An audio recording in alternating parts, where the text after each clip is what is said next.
Hai, apa kabar hari ini? Tetap sehat kan? Saya Riani, kembali hadir untuk membacakan volume ke-7 dari seri buku Xianxu. Sebelumnya, ada seorang pendekar gagah dan tampan yang menghampiri 7 tokoh yang sedang bertarung memperebutkan Xin Liong. Siapakah pendekar gagah dan tampan itu? Ini lanjutannya. Selamat mendengarkan.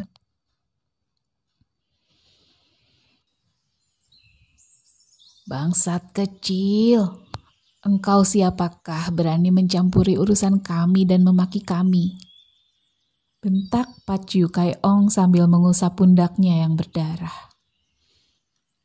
Apa kau memiliki kepandaian maka berani mencela kami, tikus kecil? Bentak pula Tian Heteit yang masih ngilu rasa pahanya, dan untung bahwa pahanya itu tidak patah tulangnya.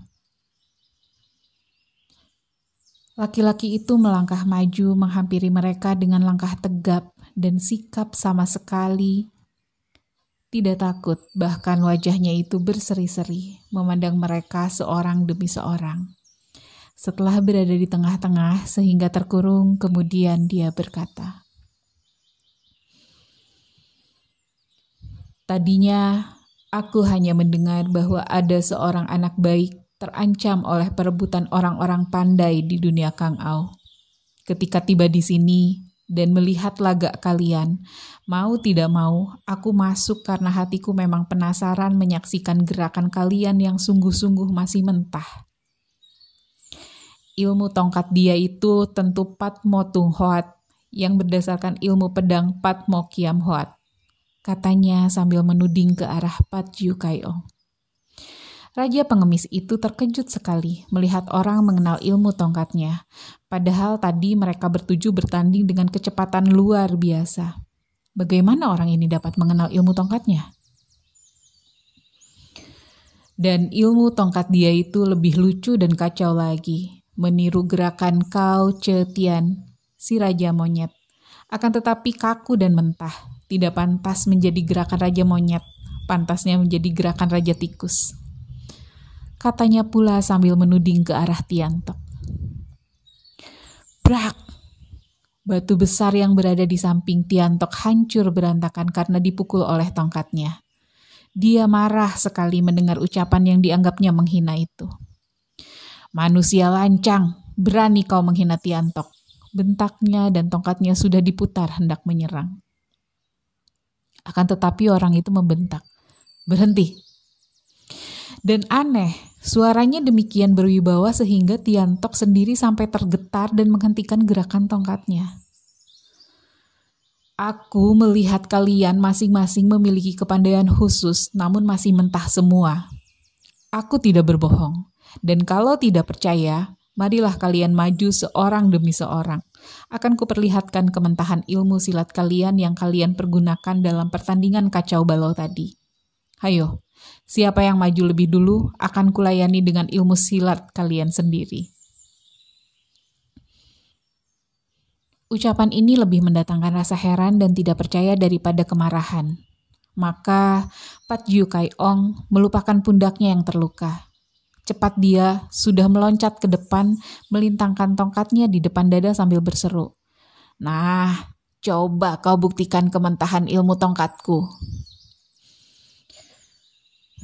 Setelah berkata demikian, Raja pengemis ini menyerang. Ia menggunakan tongkatnya untuk menusuk. Kemudian gerakan ini dilanjutkan dengan memutar tongkat ke atas menghantam kepala. Memang gerakan tongkatnya adalah gerakan pedang yang dia ambil dari ilmu pedang Pat Mo Kiam Hoat. Hal ini adalah rahasianya. Maka dia heran sekali mendengar orang tampan gagah itu mengenal ilmu tongkatnya dan sekaligus membuka rahasianya. 6 orang tokoh yang lain adalah orang-orang yang telah terkenal. Maka mereka menahan kemarahan dan menonton untuk melihat apakah orang yang tidak terkenal ini benar-benar memiliki kepandaian aneh dan apakah benar-benar selihai mulutnya yang amat sombong itu. Serangan Pat Yu Kai Ong itu tidak ditangkis. Akan tetapi tubuh orang itu tiba-tiba saja lenyap.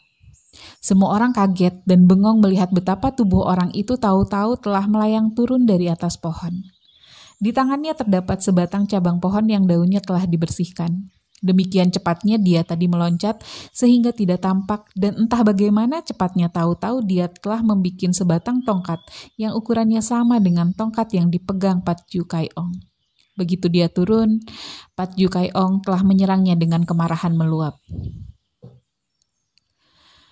Nah, lihatlah, bukankah ini Pat Mo Kiam Hoat atau ilmu pedang 8 iblis yang kau ubah menjadi Pat Mo Tung Hoat? Orang itu pun kini mengimbangi permainan ilmu tongkat Pat Ju Kai Ong dengan gerakan yang sama. Jurus demi jurus dimainkan orang itu untuk menangkis dan balas menyerang. Namun bedanya serangannya jauh lebih cepat dan tenaga sinkang yang menggerakkan tongkat itu juga lebih kuat. Tokoh-tokoh lain hanya menduga-duga, mengira orang baru itu meniru gerakan Pat Ju Kai Ong. Akan tetapi, Raja Pengemis ini sendiri mengenal gerakan orang itu yang bukan lain adalah ilmu tongkat yang digubahnya sendiri. Dia menjadi bingung dan heran. Apalagi serangan orang itu cepatnya melebihi kilat dan dalam belasan jurus saja, tiba-tiba terdengar suara keras. Tongkat di tangan Pat Ju Kai Ong patah dan si Raja Pengemis ini sendiri terpelanting. Mukanya pucat sekali karena tadi ujung tongkat lawan telah menyambar dahinya tepat di antara mata. Dan kalau dikehendakinya tentu dia telah tewas. Akan tetapi orang aneh itu hanya mengguratnya saja sehingga kulit di bagian itu robek dan berdarah. Taulah dia bahwa ia telah berhadapan dengan seorang yang memiliki ilmu kepandaian yang jauh melampauinya. Ia sadar pula bahwa nyawanya sudah diampuni. Maka tanpa banyak cakap, dia lalu mundur dan berdiri dengan muka pucat dan berbisik. Aku mengaku kalah. Tentu saja hal ini mengejutkan 6 orang tokoh yang lain. Mereka tadi dalam pertandingan kacau balau telah beradu senjata dengan si Raja Pengemis. Mereka maklum bahwa selain ilmu tongkatnya amat lihai, juga tongkat itu sendiri merupakan senjata pusaka yang kuat menangkis senjata tajam. Di samping tenaga sinkang si kakek gembel yang amat kuat, namun dalam belasan jurus saja kakek gembel itu mengaku kalah. Tongkatnya patah dan di antara alisnya terluka. Sedangkan tadinya mereka mengira bahwa orang yang baru datang itu hanya meniru-niru ilmu silat Pat Ju Kai Ong. Si gembel tua bangka memang tolol. Tiba-tiba Tian Hete It Chiang Ham meloncat ke depan. Tombaknya melintang di tangan kanannya, sedangkan tangan kirinya dikepal. Tangan kiri yang mengandung tenaga mukjizat dan terkenal dengan sebutan Kang Jiu atau lengan baja yang kuat menangkis senjata tajam. Orang itu tersenyum sabar. Jadi tadi adalah Pat Ju Kai Ong, ketua Pat Ju Kai Pang yang terkenal. Heran, ilmunya masih serendah itu sudah berani malang melintang di Heng San. Dan kau ini siapakah? Ginkangmu cukup lumayan, akan tetapi permainan tombakmu belum patut disebut Shinjio atau tombak sakti. Dan pukulan itu tentu yang dinamakan lengan baja. Sayangnya tidak cocok dengan sebutannya, karena terlalu lemah. Terlalu lemah. Muka Chiang Ha menjadi merah sekali saking marahnya. Sudah menjadi kebiasaannya kalau dia lagi marah, matanya mendelik dan kumisnya yang jarang itu bergoyang-goyang menurutkan bibir atasnya yang tergetar. Si keparat sombong, tahukah engkau dengan siapa engkau berhadapan? Aku adalah Tian Hete It, nomor 1 sedunia, ketua dari Kang Jiu Pang di Sichuan. Bersiaplah untuk mampus di tanganku. Kembali orang itu meloncat ke atas. Kini semua orang yang sudah memperhatikan seluruh gerak-geriknya melihat bahwa orang itu benar-benar memiliki ginkang yang sukar dipercaya. Hanya dengan mengenjot ujung kaki, tubuhnya melesat dengan kecepatan yang luar biasa sekali. Lalu lenyap ke dalam pohon besar dan tak lama kemudian sudah melayang turun membawa sebatang cabang yang panjangnya sama dengan tombak di tangan Chiang Ham. Bahkan ujungnya juga sudah diruncingkan, entah bagaimana caranya. Nah, coba mainkan ilmu tombakmu dan pukulan lengan bajamu yang masih mentah itu, katanya sambil tersenyum. Tian Hete It Chiang Ham bukan main marahnya. Sambil mengeluarkan gerengan keras dia menerjang. Tombaknya bergerak dahsyat sehingga mata tombak berubah menjadi belasan banyaknya. Semua mata tombak itu seolah-olah menyerang bagian-bagian tertentu dari lawannya. Namun orang itu pun menggerakkan tombak cabang pohon dengan gerakan yang sama. Bahkan mata tombaknya berubah menjadi 20 lebih, membentuk bayangan tombak yang menyilaukan mata. Maka terjadilah pertandingan tombak yang amat aneh karena gerakan mereka sama.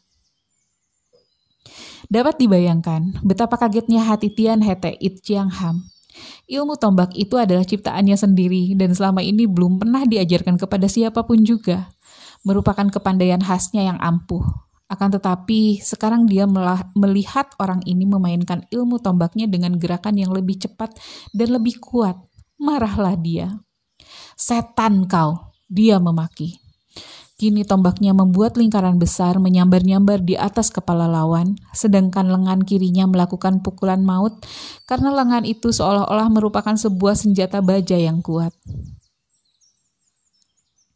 "Bagus," orang itu berseru. Tombaknya bergerak pula menyambut tombak lawan. Krek! Terdengar suara ketika ujung tombak Tian Hete It patah, disusul bertemunya dua buah lengan. Des! Tian Hete It Chiang Ham mengaduh. Melemparkan tombaknya yang patah, menggunakan tangan kanan mengurut-ngurut lengan kirinya. Lengan kiri yang terkenal dengan sebutan lengan baja itu, yang berani menangkis senjata tajam lawan, begitu bertemu dengan lengan lawan, berubah menjadi seperti bambu bertemu besi. Tulangnya retak dan sakitnya bukan main. Dia pun bukan anak kecil. Seketika tahulah dia bahwa dia berhadapan dengan seorang yang tingkat kepandaiannya jauh lebih tinggi. Membuat dia seolah-olah berhadapan dengan gurunya. Maka dia meloncat ke belakang, meringis dan berkata nyaring, "Aku kalah." Hening sejenak. 5 orang tokoh lain terheran-heran. Hampir tidak dapat percaya akan peristiwa yang telah terjadi. Biarpun mereka mulai merasa heran dan gentar, namun rasa penasaran membuat mereka lupa akan kenyataan bahwa orang itu benar-benar lihai. Mereka hendak membuktikan sendiri apakah benar orang aneh ini dapat memainkan ilmu istimewa. Mereka yang selama ini mengangkat nama mereka di tempat tinggi di dunia Kang Au. Hayo, siapa lagi yang ingin memamerkan ilmunya yang masih mentah? Orang itu sengaja menantang sambil melemparkan tombak cabang pohon yang telah berhasil mematahkan ujung tombak pusaka di tangan Chiang Ham tadi. "Aku ingin mencoba." Tian Tok sudah melompat ke depan dengan gerakan seperti seekor kera dan tangan kirinya menggaruk-garuk pantat. Tangan kanan memegang tongkat Kim Kau Pang itu memutar-mutar tongkatnya. "Nanti dulu," kata orang itu. "Yang bertombak tadi, bukankah dia yang terkenal sekali sebagai ketua Kang Jiu Pang di Sichuan? Harap Pangcu atau ketua menjaga agar anak buahmu tidak merendahkan nama Kang Jiu Pang dengan melakukan perbuatan melanggar hukum dan memperbaiki ilmu silatnya." Chiang Ham tidak menjawab, hanya kumisnya bergoyang-goyang karena marahnya. "Dan Anda ini, apakah mempunyai kudis di pantat? Ataukah memang hendak meniru lagak seekor monyet? Kalau begitu tentulah Anda yang berjuluk Tian Tok, yang kabarnya menjadi pemuja Kau Che Tian, terkenal dengan ilmu tongkat Kim Kau Pang dan ilmu silat Sin Kau Kun." "Dugaanmu benar, akulah Tian Tok. Siapakah namamu, manusia sombong?" Tian Tok Bong Sek Bin membentak marah. "Ataukah kau tidak berani mengakui namamu dan bersikap sebagai seorang pengecut tukang mencuri ilmu orang lain?" Biarpun diserang dengan kata-kata yang menghina itu, orang ini tersenyum saja dan menjawab, "Namaku tidak ada perlunya kau ketahui. Kalau aku tidak mampu mengalahkan engkau dengan ilmumu sendiri, barulah aku akan memperkenalkan diri dan boleh kau berbuat kamu terhadap diriku." Tian Tok lalu mengeluarkan suara memekik nyaring seperti seekor kera marah. Akan tetapi sebelum dia menyerang, laki-laki aneh itu telah menyambar tombak cabang pohon yang tadi dilemparnya ke atas tanah. Tombak itu panjang dan sekali dia menggerakkan jari tangannya, ujung tombak cabang yang runcing itu telah patah dan berubahlah tombak itu menjadi sebatang tongkat yang panjangnya sama dengan Kim Kau Pang di tangan Tian Tok. Tian Tok sudah menerjang dengan gerakan lincah sekali. Kim Kau Pang di tangannya diputar-putar sedemikian rupa. Mulutnya mengeluarkan pekik-pekik dahsyat dan tubuhnya sampai lenyap terbungkus gulungan sinar tongkat sendiri. Namun dengan enaknya orang itu pun memutar tongkatnya, serupa benar dengan gerakan Tiantok. Bahkan mulutnya juga mengeluarkan pekik seperti monyet itu. Terjadilah pertandingan yang aneh dan lucu, seolah-olah bukan sedang bertanding, melainkan Tiantok sedang berlatih silat dengan gurunya. Gerakan mereka sama, akan tetapi gerakan orang itu lebih cepat dan lebih mantap. Kembali belum sampai 20 jurus terdengar suara keras. Kim Kau Pang di tangan Tiantok patah menjadi 3 potong, dan si racun langit itu terhuyung mundur dengan muka pucat karena tulang pundaknya hampir patah terpukul tongkat lawan. Melihat betapa bekas suhengnya kalah, Tetok marah sekali.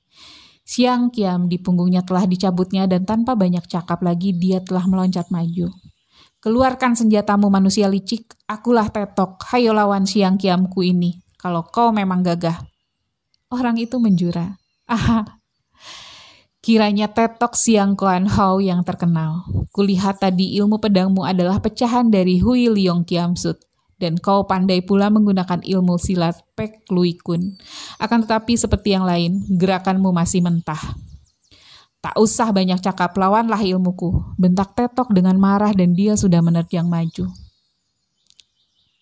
Laki-laki itu mematahkan tongkatnya menjadi 2 potong tongkat yang sama dengan pedang-pedang di tangan Tetok. Begitu dia menggerakkan kedua tangannya, tampaklah sinar-sinar bergulung dengan gerakan yang persis seperti gerakan Tetok yang memutar sepasang pedangnya. Kembali terjadi pertandingan yang hebat, seru dan aneh. Berkali-kali terdengar suara nyaring bertemunya pedang dengan tongkat. Namun anehnya, tongkat dari cabang pohon itu sama sekali tidak dapat terbabat putus. Bahkan kedua tangan Tetok selalu terasa panas dan perih setiap kali pedangnya bertemu tongkat. Dengan teliti, Tetok memperhatikan gerakan orang dan dia terkejut. Memang benar bahwa orang itu mainkan jurus-jurus ilmu pedangnya. Dan bukan hanya mainkan jurus ilmu pedangnya, bahkan telah mendesaknya dengan tekanan yang hebat karena orang itu jauh lebih lincah dan lebih kuat daripada dia. Lewat 15 jurus Tetok berseru, "Aku mengaku kalah." Dia meloncat mundur, menyimpan pedangnya dan mengangkat tangan menjura ke arah orang itu sambil berkata, "Harap kau menerima penghormatanku dengan Pek Lui Kun." Kelihatannya saja dia memberi hormat dengan mengangkat kedua tangan ke depan dada, namun dari kedua telapak tangannya itu menyambar hawa pukulan maut yang mendatangkan hawa panas dan yang dapat membunuh lawan dari jarak 3-4 meter tanpa tangannya menyentuh tubuh lawan. Itulah pukulan Pek Lui Kun atau kepalan kilat yang mengandung tenaga sakti yang amat kuat. Orang itu sudah melempar sepasang tongkat pendeknya. Sambil tersenyum, dia pun menjura dengan gerakan yang sama. Terjadilah adu tenaga yang tidak tampak oleh mata. Di tengah udara, di antara kedua orang itu terjadi benturan tenaga dahsyat dan akibatnya membuat Tetok terpental ke belakang, terhuyung, dan dari mulutnya muntah darah segar. Dia tidak terluka hebat karena tenaganya Pek Lui Kun membalik, hanya tergetar hebat dan mukanya makin pucat. "Engkau hebat, aku bukan tandinganmu," kata Tetok dengan jujur, dan memandang dengan mata terbelalak penuh kagum dan juga penasaran. "Engkau luar biasa sekali, dan aku amat kagum kepadamu, sahabat," Gin Xiao Xiu Chai berkata sambil melangkah maju. "Aku tahu bahwa agaknya aku pun bukan tandinganmu, akan tetapi hatiku penasaran sebelum melihat engkau mainkan ilmu-ilmuku yang tentu kau anggap masih mentah pula. Aku adalah Gin Xiao Xiu Chai dari Bengsan. Senjataku adalah suling dan pensil bulu. Entah kau bisa memainkannya atau tidak." Gin Xiao Xiu Chai, sudah lama aku mendengar namamu yang terkenal. Jangan khawatir, aku tentu saja dapat mainkan ilmumu. Dengan ranting pendek ini, aku meniru sulingmu dan aku pun memiliki sebatang pensil bulu. Orang itu memungut sebatang ranting yang panjangnya sama dengan suling perak di tangan Gin Xiao Xiu Chai. Dia juga mencabut keluar pensil bulu yang tadi dia pergunakan untuk mencoret-coret ketika 7 orang tokoh sakti itu sedang saling bertempur. Akan tetapi kalau pensil bulu di tangan Gin Xiao Xiu Chai adalah pensil yang dibuat khas, Bukan hanya untuk menulis, akan tetapi juga dipergunakan sebagai senjata sehingga gagangnya terbuat dari baja tulen, adalah pensil di tangan orang itu hanyalah sebatang pensil biasa saja. Berkerut alis Gin Xiao Xiu Chai. Orang itu dianggapnya terlalu memandang rendah kepadanya. Akan tetapi karena orang itu tersenyum-senyum dan meniru menggerak-gerakan pensil dan suling di tangannya, dia lalu berkata, "Apa boleh buat, engkau sudah memperoleh kemenangan. Kalau kau kalah, orang akan menyalahkan aku yang menggunakan senjata lebih kuat. Kalau aku yang kalah, engkau akan menjadi makin terkenal. Sungguh pun kami belum tahu siapa kau. Nah, mulailah." Xiu Chai ini cerdik dan dia sengaja menantang agar lawannya bergerak lebih dulu. Akan tetapi orang itu tersenyum dan sambil menggerakkan kedua senjata istimewa itu berkata, "Lihat baik-baik Xiu Chai. Bukankah ini jurus terampuh dari suling dan pensilmu?" Kedua tangan orang itu bergerak dan Gin Xiao Xiu Chai terkejut mengenal jurus-jurus maut dari kedua senjatanya dimainkan oleh orang itu untuk menyerangnya. Tentu saja dia dapat memecahkan jurus ilmunya sendiri dan berhasil menangkis kedua senjata lawan. Akan tetapi seperti juga yang lain tadi, dia merasa betapa kedua lengannya tergetar hebat, tanda bahwa dalam hal sinkang, dia masih kalah jauh. Gin Xiao Xiu Chai merasa penasaran sekali. Puluhan tahun dia bertapa di Bengsan, menciptakan ilmu-ilmu silat tinggi yang dirahasiakan dan belum pernah diajarkan kepada siapapun juga. Bagaimana sekarang telah dicuri oleh orang ini tanpa dia mengetahuinya. Dia melawan mati-matian, mengeluarkan jurus-jurus paling ampuh dari kedua senjatanya. Namun karena kalah tenaga, setiap kali tertangkis dia terhuyung.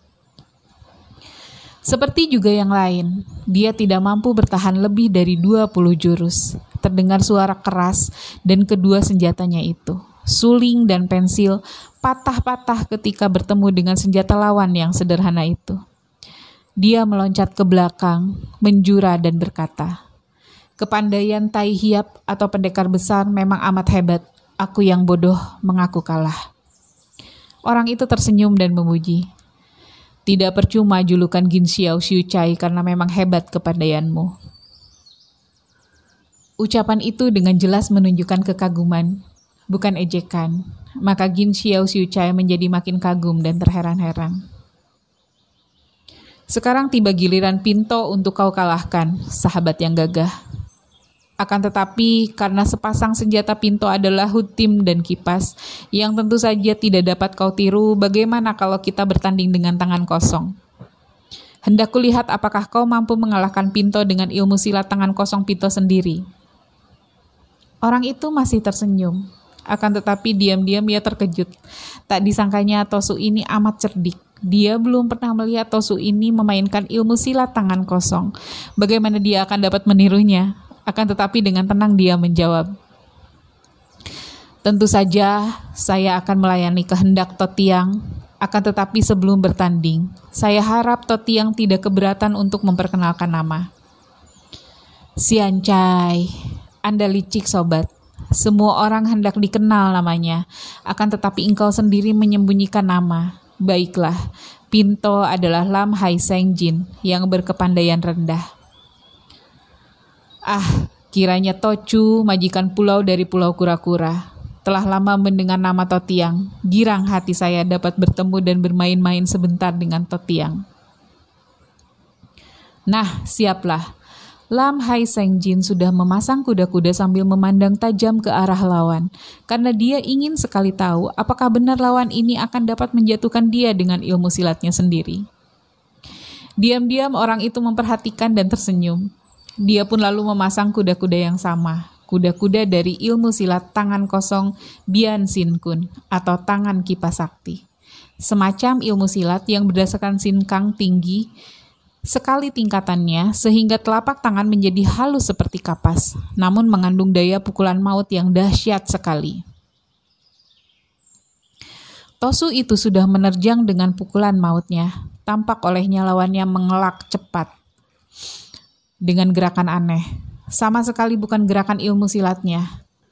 Akan tetapi, betapa kagetnya Tosu itu saat melihat bahwa begitu mengelak, lawan itu dalam detik berikutnya sudah menerjangnya dengan jurus yang sama, jurus yang baru saja dia pergunakan. Maklum akan hebatnya jurus ini, dia pun cepat mengelak untuk memecahkan ilmunya sendiri. Namun harus diakui bahwa elakan orang tadi dengan gerakan aneh jauh lebih cepat dan bahkan sambil mengelak, orang itu dapat balas menyerang. Kembali Lam Hai Seng Jin menyerang dengan jurus lain yang lebih dahsyat. Dan seperti juga tadi, lawannya meloncat dan tahu-tahu telah membalasnya dengan serangan dari jurus yang sama.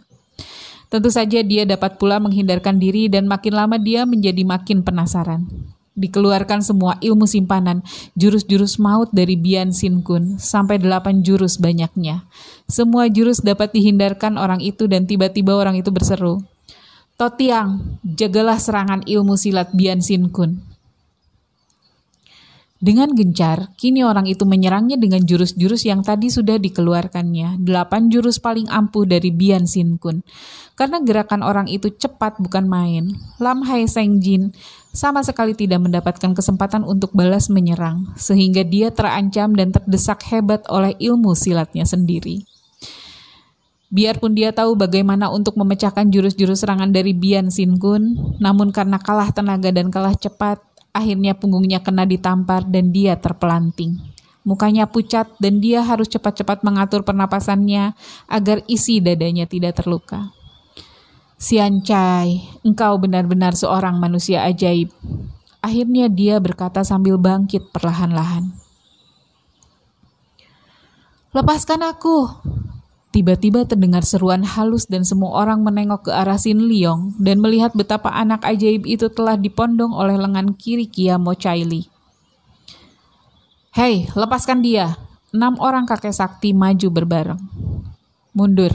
Kia Mo Chai Li membentak dan menempelkan ujung payung pedang di tangan kanan itu ke leher Sin Leong. "Mundur kalian!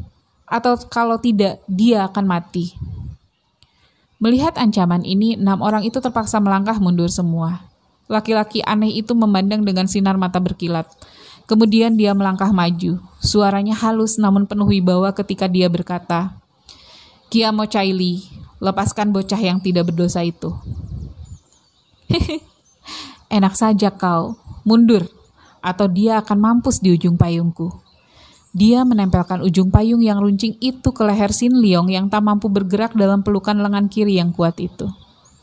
Akan tetapi, tidak seperti 6 orang kakek yang lain, laki-laki itu masih tersenyum dan terus melangkah maju, membuat Kia Mo Chai Li mundur-mundur.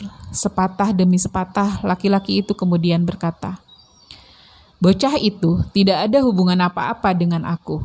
Kalau kau bunuh dia, bunuhlah. Akan tetapi demi Tuhan, aku akan menangkapmu dan akan memberikan tubuhmu kepada beruang es untuk menjadi makanannya." Sambil berkata demikian, laki-laki itu menanggalkan jubah luarnya. Kau, Pangeran Hanti Ong? Pangeran Hanti Ong? Para tokoh Kang Au itu berteriak. Pangeran Pulau Es! Kia Mo Chai Li yang tadinya sudah merasa bahwa bocah ajaib itu tentu dapat dibawanya menjadi marah sekali. Dia menjerit dengan lengking panjang, rambutnya menyambar ke depan ke arah leher Pangeran Hanti Ong, dan pedang payungnya juga meluncur dengan serangan yang dahsyat. Laki-laki yang disebut Pangeran Hanti Ong itu tenang-tenang saja, tidak mengelak ketika ujung rambut yang tebal itu seperti seekor ular membelit lehernya. Akan tetapi ketika pedang payung berkelebat menusuk, dia menangkap payung itu dan sekali menggerakkan tangan, pedang payung itu membabat putus rambut yang melibat lehernya. Tangannya tidak berhenti sampai di situ saja. Selagi Kia Mo Chai Li menjerit melihat rambut yang dibanggakan dan diandalkan itu putus setengahnya, kedua tangan Pangeran Hanti Ong bergerak dan tahu-tahu tubuh Sin Leong dapat dirampasnya setelah lebih dulu dia menampar punggung wanita iblis itu sehingga tubuh Kia Mo Chai Li menjadi lemas dan seperti lumpuh. Dengan Sin Leong dalam pondongan lengan kirinya, kini Pangeran Hanti Ong membalik dan menghadapi 7 orang itu, tidak mempedulikan Kia Mo Chai Li yang mengeluh dan merangkak bangun. Apakah masih ada di antara kalian yang hendak mengganggu anak ini? Sekali ini, aku tentu tidak akan bersikap halus lagi. Sian Chai, Lam Hai Sian Jin menjura, harap Ong Ya maafkan Pinto yang tidak mengenal Ong Ya sehingga bersikap kurang ajar. Maafkan aku, Pangeran. Maafkan saya. 6 orang kakek itu menggumam maaf. Hanya Kiamo Chaili saja yang tidak minta maaf. Bahkan wanita ini berkata, "Pangeran Hantiong, kau tunggu saja. Kiamo Chaili tidak biasa membiarkan orang menghina tanpa membalas dendam." Terserah kepadamu. Aku selalu berada di Pulau Es. Nah, pergilah kalian, orang-orang tua yang tak tahu diri, tega mengganggu seorang bocah. Dengan kepala menunduk, 7 orang tokoh Kang Ao yang namanya terkenal itu meninggalkan hutan 1000 bunga. Karena mereka mempergunakan kepandaiannya, maka hanya nampak bayangan-bayangan mereka berkelebat dan sebentar saja sudah lenyap dari tempat itu. Hantiong memang mengagumkan ya. Nah, apa yang akan terjadi selanjutnya dengan Sin Leong? Penasaran kan? Sama. Tunggu ya volume 8 yang akan segera tayang. Selamat beristirahat. Maaf kalau agak ribut karena di luar hujan ya. Selamat beristirahat, jaga kesehatan, tetap bahagia. Dadah.